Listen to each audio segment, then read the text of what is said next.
പ്രത്യാശയുടെ തീർത്ഥാടകരാകുക എന്ന കത്തോലിക്ക സഭയുടെ 2025 ജൂബിലി വർഷത്തിലെ ആഹ്വാനത്തെ ആസ്പദമാക്കി ശതാബ്ദി വർഷത്തിൽ തൃശൂർ ബസലിക്ക നടപ്പാക്കിക്കൊണ്ടിരിക്കുന്ന വ്യത്യസ്തങ്ങളായ കാരുണ്യ പ്രവർത്തനങ്ങൾ മാതൃകാപരമാണെന്ന് തൃശൂർ അതിരൂപത മെത്രാപ്പൊലീത്ത മാർ ആൻഡ്രൂസ് താഴത്ത് 2024 വയനാടിനെ പിടിച്ചുകുലുക്കിയ ഭീകര ദുരന്തത്തിന്റെ പശ്ചാത്തലത്തിൽ ആ വർഷത്തെ ഊട്ടുതിരുനാൾ റദ്ദാക്കി മാറ്റിവെച്ച തുകയായ 20 ലക്ഷത്തിലേറെ രൂപ വയനാടിന്റെ പുനരധിവാസത്തിന് മാനന്തവാടി അതിരൂപതയ്ക്ക് തൃശൂർ ബസലിക്ക് നൽകിയ സംഭാവനയുടെ ചെക്ക് സഹായമെത്രാൻ മാർ അലക്സ് താരാമംഗലത്തിന് കൈമാറിയ ശേഷം പ്രസംഗിക്കുകയായിരുന്നു മാർ ആൻഡ്രൂസ് താഴത്ത്.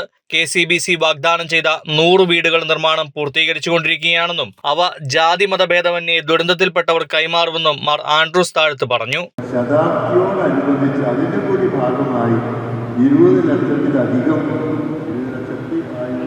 അതായത് ഇരിക്കുന്ന സംഖ്യ, അത്രയും സംഖ്യ ബസലിക്ക ഇടവകയുടെ നേതൃത്വത്തിൽ ശതാബ്ദി വർഷത്തിൽ ഇപ്പോൾ ഈ 100 വീടുകളുടെ നിർമ്മാണത്തിന് അത് ഏകദേശം ആയിട്ട് പൊതു തീർന്നിട്ടില്ല.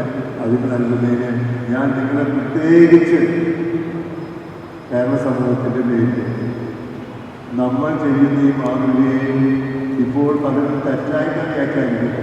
പക്ഷെ ശത്രുക്കളെ കൂടുതൽ സ്നേഹിക്കാൻ പറഞ്ഞ വ്യാപനങ്ങളെ വിജയമാക്കിയ പരിശുദ്ധ അമ്മയുടെ മധ്യസ്ഥതയിൽ നമുക്ക് ആരോഗ്യ പരിപൂർണ്ണം ഇപ്പോൾ ഭാരതത്തിൽ പല സ്ഥലത്തും ക്രിസ്ത്യാനികൾ പീഡിപ്പിക്കപ്പെടുന്നു.